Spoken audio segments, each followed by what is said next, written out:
Good morning dear students. कैसे हैं आप सभी। उम्मीद है आप लोग अच्छे होंगे, घर में अच्छे से पढ़ाई कर रहे होंगे। क्लास 8 साइंस सब्जेक्ट में हम चैप्टर 13 पढ़ रहे हैं बच्चों, जिसमें हम पढ़ रहे हैं खाद्य उत्पादन एवं प्रबंधन। बच्चों हम कृषि पद्धतियाँ पढ़ रहे हैं, जिसके अंतर्गत हम भूमि का चयन किया। हमने पहले भूमि अथवा मिट्टी की तैयारी की, उसके बाद हम बीजों का चयन किए, है ना, और बीजोपचार किए। और फिर देखिए बच्चों, हम बीजों की बुआई कैसे की जाती है, ये इसकी भी विधि होती है। बीजों का बुआई का जो छरहट्टा या प्रसारण विधि, हम बीजों की बुआई छरहट्टा द्वारा भी करते हैं, और बीज बेधन विधि द्वारा भी हम बीज को बोते हैं, है ना। इस प्रकार से हम देखें, और रोपण विधि के द्वारा बच्चों हम बुआई करते हैं। और क्या करते हैं, हम अपने खेतों में खाद होती है बच्चों, आप सभी जानते हैं खाद, गोबर खाद, कंपोस्ट खाद, हरी खाद जिसे कहा जाता है, हम अपने खेतों में डालते हैं, है ना। तो यहाँ पर हम देख रहे हैं बच्चों, आज हम देखेंगे 13.3.5 खाद देना। तो हम किस प्रकार से अपने खेतों को खाद देते हैं, इसके बारे में हम पढ़ेंगे। ये कृषि पद्धतियाँ के अंतर्गत आते हैं ये सारे बच्चों। तो देखिए, पौधों को सही बढ़ोतरी के लिए विभिन्न तत्वों की आवश्यकता होती है। अब बढ़ोतरी, इसका मतलब आप लोग समझ रहे हैं बच्चों, जो पौधों की सही बढ़ोतरी, यानी कि वो अच्छे से ग्रोथ करेगा, बढ़ेगा, फूलेगा, फलेगा, है ना, उनमें फल लगेंगे। तो अच्छे से सही तरीके से बढ़ोतरी के लिए हमें क्या करना होता है, विभिन्न तत्वों की आवश्यकता होती है। ठीक है, पौधों के लिए विभिन्न तत्वों की आवश्यकता होती है बच्चों, बढ़ने के लिए, बढ़ोतरी के लिए, है ना। तो इन्हें पोषक तत्व कहते हैं। पौधे इन्हें प्रायः मिट्टी से प्राप्त करते हैं। पौधे कहाँ से प्राप्त करते हैं, मिट्टी से। लगातार फसल उगाए जाने पर खेत में पोषक तत्वों की कमी हो जाती है। ठीक है, क्या करते हैं, ये पोषक तत्व इन्हें चाहिए होता है, तो जब ये ग्रोथ करते हैं, ये मिट्टी से जितने भी पोषक तत्व होते हैं ये ले लेते हैं, है ना, बढ़ने के लिए, फूलने के लिए, फल लगते हैं उनमें। तो ये सब कार्य के लिए उन्हें पोषक तत्वों की आवश्यकता होती है, और वो मिट्टी से प्राप्त कर लेते हैं, जिसके कारण से बहुत सारे फसल बार बार लगाए जाने से उनका जो मिट्टी का पोषक तत्व होता है बच्चों, उनमें कमी आ जाती है। ठीक है, तो देखिए, फलस्वरूप भूमि की उपजाऊ शक्ति कम हो जाती है। जो भूमि की उपजाऊ शक्ति होती है वो कम हो जाती है। अतः भूमि की उपजाऊ शक्ति बनाए रखने के लिए किसान भूमि में खाद डालते हैं। ठीक है बच्चों, किस लिए खाद डाला जाता है, जो खाद डाला जाता है बच्चों वो इसी कारण से डाला जाता है, क्योंकि मिट्टी को जो उपजाऊ शक्ति होती है उन्हें फिर से बनाए रखने के लिए।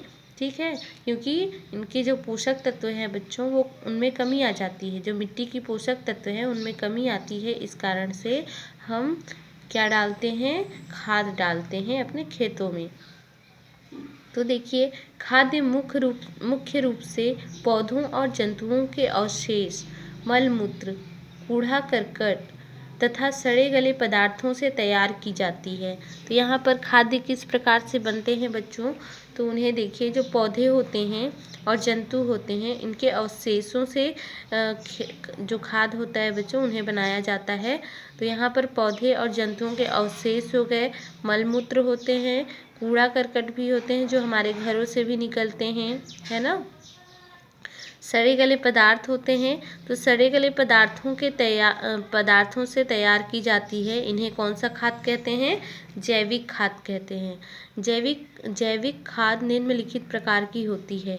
तो कौन कौन सी प्रकार की जैविक खाद होती है बच्चों, तो यहाँ पर आप लोग देख सकते हैं। पहले तो हम देखेंगे गोबर खाद, है ना।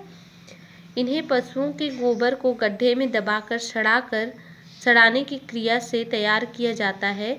इनमें पर्याप्त पोषक तत्व होते हैं। तो बच्चों आप सभी जानते हैं, जो गाय के गोबर होते हैं, है ना, जो पशुओं के गोबर होते हैं, इनको क्या किया जाता है, एक गड्ढा खोना जाता है, और उसमें उस गोबर को डालकर दबाकर क्या किया जाता है, ढक देते हैं, और उनमें जो गड्ढा होता है बच्चों, उसमें क्या होता है, वो सड़ जाता है ना। नहीं भी ढकेंगे तो क्या होगा, वो सड़ जाता है। फिर दबाकर उसे सड़ाकर क्या किया जाता है, सड़ने की जो क्रिया से वो क्या होता है, खाद तैयार हो जाता है ना। तैयार किया जाता है और इनमें क्या होता है, पर्याप्त मात्रा में पोषक तत्व भी पाया जाता है। अब हम देखेंगे कंपोस्ट खाद। यह खाद कूड़ा करकट, पौधों और पशुओं के अवशेष आदि को गड्ढे अथवा विशेष रूप से बनाई गई टंकियों में सड़ाकर तैयार किया जाता है। कंपोस्ट खाद किसे कहा जाता है बच्चों, कैसे तैयार किया जाता है? तो देखिए यहाँ पर, यह खाद कूड़ा करकट, पौधों और पशुओं के अवशेष आदि को गड्ढे अथवा विशेष रूप से बनाई गई टंकियों में सड़ाकर तैयार किया जाता है। इनमें पशुओं के गोबर तथा मल मूत्र कम मात्रा में होते हैं, है ना। इनमें जो पशुओं के गोबर होते हैं बच्चों, ये कम मात्रा में होते हैं, मलमूत्र कम मात्रा में होते हैं। अधिक मात्रा में क्या होंगे, जो कूड़ा करकट है ना, और पौधे और पशुओं के अवशेष पदार्थ होते हैं। तो देखिए, किंतु इनमें भी गोबर खाद की तरह पर्याप्त पोषक तत्व होते हैं। जो गोबर खाद में जितने भी पर्याप्त पोषक तत्व होते हैं बच्चों, वही पर्याप्त पोषक तत्व कंपोस्ट खाद में भी पाए जाते हैं, है ना। फिर यहाँ पर देखिए हम हरी खाद, है ना, हरी खाद के बारे में जानते हैं। विभिन्न फलीदार पौधे, जैसे फलीदार यानी कि जिनमें फल होते हैं बच्चों, तो ऐसे पौधे जैसे कि सनई, तीवरा, ढेंचा, लोबिया, बरसीम, मसूर, जमीन की सतह पर फैलने वाले पतले एवं कोमल तने तथा अधिक शाखा युक्त पौधों को खेत में सीधे ही दबाकर सड़ाने से हरी खाद प्राप्त होती है ना। तो ये हरी खाद किस प्रकार से प्राप्त किया जाता है, तो जो फलीदार पौधे होते हैं जिनके पतले और कोमल तने होते हैं बच्चों, जो शाखा युक्त पौधों को हम क्या करते हैं, खेत में सीधे दबा देते हैं, है ना। और दबाकर सड़ाने से क्या होता है, इन पौधों को सड़ाने से हरी खाद प्राप्त हो जाती है। यह खाद धान, मक्का तथा गेहूं आदि फसलों के लिए अधिक लाभदायक है। तो ये जो हरी खाद होता है, ये मक्का आप लोग लगाओगे अपने खेत में, धान लगाओगे, गेहूं बोओगे, तो इसके लिए क्या होता है, इन फसल को तैयार करने के लिए बहुत ही अधिक लाभदायक खाद होता है ये हरी खाद। ठीक है, तो किस प्रकार से बनाया जाता है, हमें खाद किस प्रकार से प्राप्त होते हैं, तो ये आप लोग समझ चुके हैं बच्चों। आइए कंपोस्ट तैयार करें। तो यहाँ पर कंपोस्ट किस प्रकार से तैयार करते हैं बच्चों, हम कंपोस्ट खाद के बारे में अभी पढ़े, तो डिटेल में हम थोड़ा देखेंगे कि किस प्रकार से कंपोस्ट तैयार किए जाते हैं। तो अपने शाला, परिसर अथवा किसी खुली जगह में किसी ऐसे स्थल का चयन कीजिए जहां आने जाने वाले अथवा किसी अन्य कार्य में कोई असुविधा न हो, है ना। तो हमें ऐसी जगह चुनना है बच्चों, चयन करना है, यानी कि हमें चूज करना है ऐसा स्थान, ऐसा स्थल जहाँ पर आने जाने अथवा किसी अन्य कार्य में कोई असुविधा ना हो, है ना। तो हमें ऐसी जगह चुनना है जहाँ हमें हर प्रकार की सुविधा मिल सके। तो देखिए यहाँ पर, ऐसे स्थान पर 1 मीटर लंबा, है ना, गुणित 1 मीटर चौड़ा गुणित 1 मीटर गहरा गड्ढा शाला में गठित पर्यावरण टोली अथवा अन्य सहपाठियों की मदद से तैयार करें। आसपास के कचरे, कागज के टुकड़े, पेड़ पौधों की टहनियाँ, पत्तियाँ, फलों के छिलके, पशुओं के गोबर जैसे व्यर्थ पदार्थों से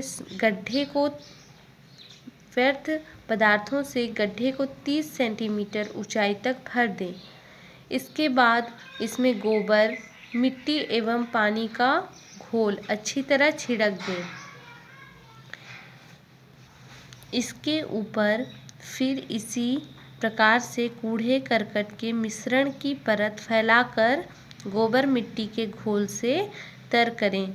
तो बच्चों आपको समझ में आ रहा होगा कि किस प्रकार से हमें 1 मीटर लंबा होना चाहिए और 1 मीटर चौड़ा होना चाहिए, ऐसे हमें गड्ढा बनाना है, ठीक है।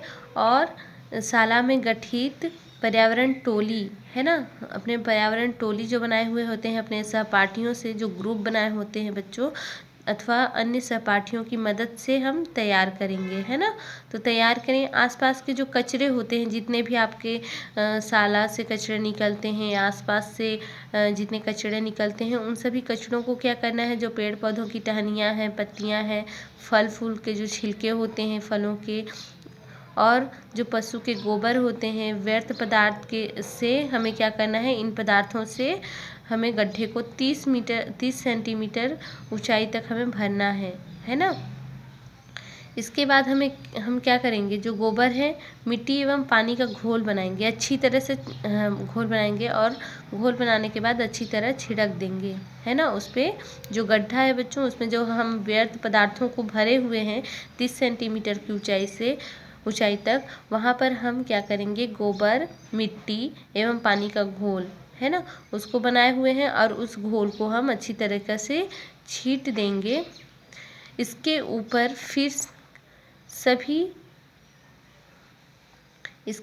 फिर इसी प्रकार से कूड़े करकट के मिश्रण की परत फैला दें। फिर से हमें क्या करना है, जो हम घोल को छींटे थे बच्चों, है ना, तो जब हम छींटे थे तो उसके बाद में हमें फिर से क्या करना है, जो कूड़े करकट के मिश्रण है, उनको फिर से उनकी परत को फैलाकर गोबर मिट्टी के घोल से तर करें, है ना। तर करें यानी कि उन्हें पूरा गीला कर देना है, ठीक है।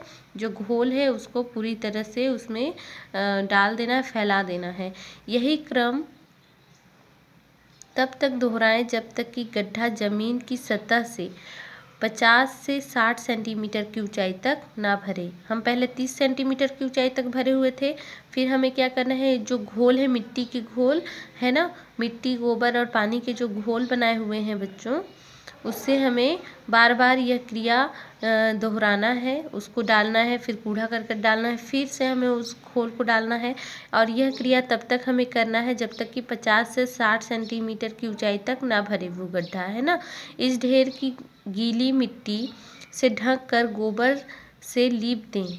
अब क्या करेंगे, इस ढेर, है ना, जो कूड़ा करकट है बच्चों, इस ढेर से हमें क्या करना है, गीला जो मिट्टी होता है उससे ढक कर गोबर से लीप देना है, उस जगह को, उस गड्ढे को लीप देना है, और इसे ऐसे ही छोड़ दें, और ऐसे ही छोड़ देना है। फिर देखिए 3 से 4 महीने बाद आप पाएंगे कि गड्ढा पिचक जाता है ना। 3 से 4 महीने बाद देखना है बच्चों। तो 3 से 4 महीने बाद हम पाते हैं कि जो गड्ढा है वो पिचक जाता है, और इसके अंदर के सभी पदार्थ काले भुरभुरे पदार्थ में बदल जाते हैं। यही क्या है बच्चों, कंपोस्ट है। इसका प्रयोग आप अपनी बागवानी में खाद के रूप में कर सकते हैं। साथ ही आप अपनी शाला को स्वच्छ रख सकते हैं। तो बच्चों, इससे हमें फ़ायदा ही फ़ायदा है। कंपोस्ट जब हम तैयार करते हैं तो देखिए यहाँ पर जो हमारे आसपास जो कूड़ा करकट होता है, इनका जो सफाई हो जाता है ना, साफ़ सफाई भी हो जाता है, और हमें पर्याप्त मात्रा में पोषक तत्वों वाले खाद भी प्राप्त हो जाते हैं, है ना। और हम अपने बागवानी, जहाँ पर हम बहुत सारे पौधे, अच्छे अच्छे फूल वाले, है ना, खाने पीने के फल वाले पौधे लगाए होते हैं, वहाँ पर आप ये कंपोस्ट खाद का यूज करेंगे तो आपके जो पौधे हैं वो अच्छे से ग्रोथ करेंगे, अच्छे से उनमें फल लगेंगे। तो हमें कंपोस्ट जब हम तैयार करते हैं तो इससे हमें 2 फ़ायदे होते हैं, साफ़ सफाई के फ़ायदे भी हो जाते हैं, और हमें पर्याप्त मात्रा में पोषक तत्व वाले खाद प्राप्त हो जाते हैं, ठीक है। अब हम देखेंगे बच्चों केचुआ खाद, वर्म कास्टिंग, है ना। केचुआ खाद पढ़ेंगे कि केचुआ के द्वारा कैसे हमें खाद प्राप्त होती है, ठीक है। केचुआ से कैसे खाद बनाया जाता है, कैसे खाद बनता है, जिसे हम क्या कहते हैं, केचुआ खाद को ही वर्म कास्टिंग कहते हैं। जैव अपशिष्टों को शीघ्रता से अपघटित करने के लिए केचुए का उपयोग किया जाता है। तो बच्चों, यहाँ पर अपशिष्ट पदार्थ आप लोग सभी जानते हैं, जैव अपशिष्ट पदार्थ जो जैविक क्रियाओं के द्वारा जो अवशेष पदार्थ होते हैं, जिनका कोई उपयोग नहीं किया जा सकता, है ना, अपशिष्ट पदार्थ होते हैं, व्यर्थ पदार्थ, ठीक है। तो इन अवशेष यानी कि अपशिष्ट पदार्थ को शीघ्रता से अपघटित करने के लिए केचुए का उपयोग किया जाता है। अपघटित यानी कि आप लोग समझते हैं उनका अपघटन करना या फिर टूटना, है ना, अपघटित होना। केचुए मिट्टी में उपस्थित सड़े गले अपशिष्टों को खाते हैं, है ना। आप सभी जानते हैं बच्चों, जो केचुआ होता है वो मिट्टी के अंदर पाया जाता है, अंदर होता है, ठीक है। तो वो मिट्टी के अंदर क्या खाते होंगे, तो वो मिट्टी खाते हैं बच्चों। जो केचुआ है वो क्या खाते हैं, मिट्टी खाते हैं, है ना। क्या होता है, मिट्टी में उपस्थित क्या होते हैं, सड़े गले अपशिष्ट होते हैं, है ना, तो उन्हीं को वो खाते हैं। और मल के द्वारा इन्हें जैविक खाद के रूप में निकालते हैं। इन्हें केचुआ खाद अथवा वर्म कास्टिंग कहते हैं, ठीक है। जो वो खाते हैं बच्चों अपशिष्ट पदार्थों को, फिर उसके बाद वो मल के द्वारा इन्हें जैविक खाद के रूप में निकालते हैं, ठीक है। और इन्हें ही हम वर्म कास्टिंग या फिर केचुआ खाद कहते हैं। तो देखिए, इनमें नाइट्रोजन, फास्फोरस तथा पोटेशियम आदि पोषक तत्व प्रचुर मात्रा में होते हैं। तो कौन कौन से यहाँ पर आपको नाइट्रोजन, फास्फोरस, पोटेशियम, ये सभी क्या है बच्चों, पोषक तत्व हैं जो कि प्रचुर मात्रा में यानी कि भरपूर मात्रा में पाया जाता है, होते हैं इसमें, है ना। केचुए गंदगी का निवारण कर पर्यावरण को स्वच्छ रखता है। तो केचुआ क्या करता है, केचुआ का कार्य क्या है बच्चों, ये क्या करते हैं, जो गंदगी होता है, जो अपशिष्ट पदार्थ यानी कि मिट्टी में जो अपशिष्ट पदार्थ होते हैं, सड़े गले पदार्थ, उनको ये खाते हैं और ऊपर से ये क्या करते हैं, खाद भी हमें देते हैं, ठीक है। वर्म कास्टिंग यानी कि केचुआ खाद हमें प्राप्त होता है। तो एक तरह से ये क्या किए, वातावरण यानी कि हमारा जो पर्यावरण है उन्हें ये स्वच्छ रखते हैं, साथ ही जैविक खाद भी उपलब्ध कराते हैं। इस तरह यह पर्यावरण एवं कृषि मित्र के रूप में उपयोगी है। तो बच्चों इसीलिए केचुआ खाद यानी कि जो केचुआ है इसे कृषि मित्र कहा जाता है, यानी कि जो कृषि होते हैं, किसान होते हैं बच्चों, है ना, तो किसान अपने जो कृषि कार्य करते हैं, ठीक है, तो इसीलिए कृषि के मित्र कहलाते हैं जो केचुए हैं, इसी कारण से, क्योंकि वो हमारे पर्यावरण को स्वच्छ रखते हैं, ऊपर से हमें खाद भी देते हैं, है ना। तो यहाँ पर देखिए हम देखते हैं उर्वरक के बारे में। 4th में उर्वरक पढ़ेंगे। भूमि में कुछ विशेष पोषक तत्वों जैसे नाइट्रोजन, फास्फोरस तथा पोटेशियम की पूर्ति हेतु किसान रासायनिक पदार्थों का उपयोग करते हैं, इन्हें उर्वरक कहते हैं। तो बच्चों उर्वरक किसे कहा जाता है, ये इम्पोर्टेंट आप लोग ध्यान में रखेंगे। उर्वरक किसे कहते हैं, तो भूमि में कुछ विशेष पोषक तत्वों जैसे कि नाइट्रोजन, फास्फोरस, पोटेशियम, है ना, इन सभी की पूर्ति किया जाता है बच्चों, क्योंकि नाइट्रोजन भूमि में पर्याप्त मात्रा में होना चाहिए। नाइट्रोजन के द्वारा ही जो पौधे होते हैं बच्चों वो ग्रोथ करते हैं, यानी कि बढ़ते हैं, है ना। फास्फोरस, पोटेशियम के द्वारा वो क्या करते हैं, नाइट्रोजन बहुत ही ज़्यादा मात्रा में चाहिए होता है बच्चों, क्योंकि उनको ग्रोथ करने के लिए नाइट्रोजन पर्याप्त मात्रा में चाहिए होता है। तो इन सभी पदार्थों की पूर्ति के लिए किसान क्या करते हैं, रासायनिक पदार्थों का उपयोग करते हैं, इन्हें ही हम क्या कहते हैं, उर्वरक कहते हैं। तो सबसे पहले हम देखेंगे बच्चों नाइट्रोजनी उर्वरक। ये पौधों को नाइट्रोजन तत्व की पूर्ति करते हैं, है ना। जो नाइट्रोजनी उर्वरक होता है ये पौधों को नाइट्रोजन तत्व की पूर्ति करते हैं। जैसे देखिए urea, ammonium sulphate, ammonium nitrate आदि प्रमुख नाइट्रोजनी उर्वरक हैं। तो ये सभी क्या है, उर्वरक हैं। आप लोग यूरिया के बारे में काफ़ी सुने हैं। यूरिया हम अपने ग्रोथ के लिए डालते हैं बच्चों पौधों में, आप लोग देखे हैं, है ना। काफ़ी बच्चे देखे हैं, काफ़ी बच्चे सुने हुए हैं। तो ये यूरिया है। अमोनियम सल्फेट के बारे में भी सुने हैं, अमोनियम नाइट्रेट के बारे में। तो ये सभी क्या है, नाइट्रोजनी उर्वरक हैं बच्चों। ये पत्तियों वाली फसलें जैसे कि पत्ता गोभी, पालक आदि के लिए आवश्यक होता है। इनका उपयोग से पौधों में तेज़ी से वृद्धि होती है ना। जो पौधे होते हैं वो तेज़ी से वृद्धि करते हैं बच्चों। तो ये पत्तियों वाली जो फसल होती हैं उनमें इनका यूज होता है। जो यूरिया होता है, अमोनियम सल्फेट होता है, अमोनियम नाइट्रेट होता है, तो इनका यूज हम जो पत्ते वाले फसल होते हैं, जैसे पत्ता गोभी हो गया, पालक हो गया, ये पत्ते वाले फसल हैं, तो इनमें ये यूज होता है। और भी आप लोग पत्ते वाले ले सकते हैं जो पौधे हैं, पत्ते वाले पौधे, ठीक है। अब हम देखते हैं फास्फेटी उर्वरक। तो फास्फेटी उर्वरक में क्या क्या आते हैं, ठीक है। तो देखिए, इनसे पौधों को फास्फोरस तत्व की पूर्ति होती है। जो पौधे होते हैं, पौधों को फास्फेटी उर्वरक से फास्फोरस तत्व की पूर्ति हो जाती है। इनके उपयोग से जड़ें तथा तने मजबूत होते हैं। तो जो पौधों की जड़ होती है बच्चों और तना होता है वो मजबूत होता है फास्फोरस तत्व की पूर्ति से, है ना। ये दलहन के लिए आवश्यक होता है। कैल्शियम सुपर फास्फेट इस वर्ग के उर्वरक हैं, ठीक है।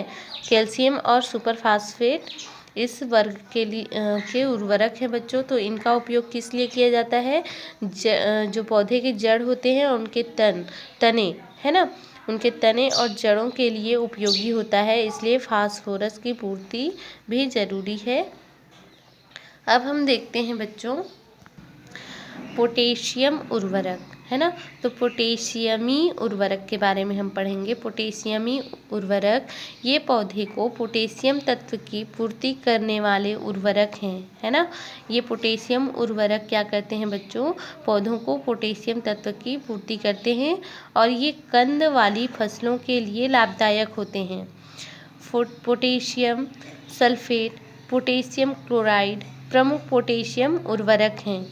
फसलों में खाद एवं उर्वरक देने के लिए विभिन्न विधियां अपनाई जाती है, जैसे खेतों में बिखेर कर, पौधों के चारों ओर बने कुंड में डालकर, उर्वरकों को पानी में घोलकर छिड़काव यंत्र द्वारा, है ना। तो ये सभी के द्वारा फसलों को क्या दिया जाता है, उर्वरक प्रदान किया जाता है। पोटेशियम यानी कि पोटेशियमी उर्वरक देने से पौधों को पोटेशियम तत्व की प्राप्ति हो जाती है ना। जिनके कारण से जो कंद वाले फल होते हैं, कंद वाले जो होते हैं फसल, वो कौन कौन से होते हैं बच्चों, आलू होते हैं जो कंद के रूप में हमें प्राप्त होते हैं, ठीक है। जो स्वीट पोटैटो होते हैं, यानी कि शकरकंद या ऐसा कुछ बोला जाता है, स्वीट पोटैटो, है ना, वो भी कंद वाले होते हैं। ओल होते हैं जो कंद वाले फसल होते हैं। बहुत सारे ऐसे फसल हैं, मूली हो गए, ये सभी कंद वाले फसल के अंतर्गत आते हैं। तो इनके लिए पोटेशियमी उर्वरक की आवश्यकता होती है बच्चों। और ये जो फसल है, ये जो उर्वरक है ना, तो इनको फसलों में खाद एवं उर्वरक देने के लिए विभिन्न विधियां अपनाई जाती हैं। कौन कौन से विधि के द्वारा दिया जाता है ये उर्वरक को खेतों में, देखिए, जैसे खेतों में बिखेर कर या पौधों के चारों ओर बने कुंड में, है ना, पौधों के चारों ओर कुंड बना होता है ना। हम थोड़ा उसको क्या करते हैं, कुंड बना दिए रहते हैं ताकि पानी हम डालें उसमें या खाद डालें तो उसमें वो स्थायी रूप से बना रहे, ताकि वो बहे ना जल्दी, है ना। पानी वगैरह हम जब सिंचाई करते हैं तो ना बहे, इसलिए हम जो कुंड बनाए होते हैं बच्चों, उसमें हमें डालना है उर्वरकों को पानी में घोल कर। छिड़काव यंत्र द्वारा हम उनमें छिड़क सकते हैं। छिड़काव कर अथवा सिंचाई के लिए बनाई गई नालियों के मुहाने पर उर्वरकों को रख दिया जाता है, जिससे वह प्रवाहित जल में घुलकर पौधों तक पहुंच जाते हैं। तो यहाँ पर हम छिड़काव यंत्र, यहाँ पर डायग्राम में भी देख रहे हैं कि उर्वरक का छिड़काव किस प्रकार से पौधों में किया जाता है ना। तो यहाँ पर देख रहे हैं आप सभी कि ये जो यंत्र है, छिड़काव यंत्र, इसके द्वारा छिड़काव यंत्र किया जा रहा है, छिड़काव किया जा रहा है। अथवा सिंचाई, यानी कि पानी के द्वारा जो सिंचाई किया जाता है, तो सिंचाई के लिए बनाई गई जो नालियाँ होती हैं, है ना, उनके मुहाने पर उर्वरक को रख दिया जाता है, जिससे वह प्रवाहित जल में घुलकर पौधों तक पहुंच ही जाते हैं, ठीक है, पहुंच जाते हैं। जो नली बनाए हैं उनके मुहाने पर, यानी कि उनके फर्स्ट सिरे पर हम रख देते हैं, तो क्या होता है, जब पानी हम सिंचाई करते हैं तो उर्वरक क्या होते हैं, पानी में घुल जाते हैं और प्रवाहित हो जाते हैं, यानी कि बहने लगते हैं और सभी पौधों तक पहुँच जाते हैं। उर्वरकों के समुचित प्रयोग से पैदावार में बढ़ोतरी होती ही है, किंतु इनके अत्यधिक प्रयोग से ये रसायन सिंचाई एवं वर्षा के जल द्वारा बहकर नदियों एवं तालाबों के जल में मिलकर उन्हें प्रदूषित करते हैं। तो क्या होता है बच्चों, जो ये उर्वरक होते हैं इनका समुचित प्रयोग तो किया ही जाता है। तो प्रयोग से क्या होता है, पैदावार में तो बढ़ोतरी होता ही है, किंतु क्या होता है, अत्यधिक प्रयोग, यदि इस उर्वरक का बहुत अधिक मात्रा में प्रयोग किया जाए तो ये रसायन सिंचाई एवं वर्षा के जो जल होते हैं उनके द्वारा बहकर नदियों और तालाबों में चले जाते हैं। ठीक है, और वहाँ जाकर क्या कर देते हैं, जो नदी तालाब होते हैं उन्हें प्रदूषित करते हैं और पारिस्थितिक संतुलन को बिगाड़ देते हैं। क्योंकि क्या होता है बच्चों, जो उनमें पाया जाता है नदी तालाब में जो भी जीव जंतु होते हैं वो भी नष्ट हो जाते हैं, है ना, जिसके कारण पारिस्थितिक संतुलन क्या होता है, बिगड़ जाता है ना। तो बच्चों हम देखेंगे कि किस प्रकार से जो जल में यानी कि तालाब या नदी में पाए जाते हैं जीव जंतु, उनमें पेड़ पौधे भी पाए जाते हैं बच्चों, तो उन्हें किस प्रकार से हानि पहुंचती है उन्हें देखेंगे हम नेक्स्ट वीडियो में। पढ़ते हैं बच्चों, यहाँ पर कुछ क्वेश्चन है बच्चों जिसके आंसर आपको देने हैं। उर्वरक किसे कहते हैं और केंचुए को कृषि मित्र क्यों माना जाता है। तो इसे आपको होमवर्क में दिया गया था बच्चों, है ना।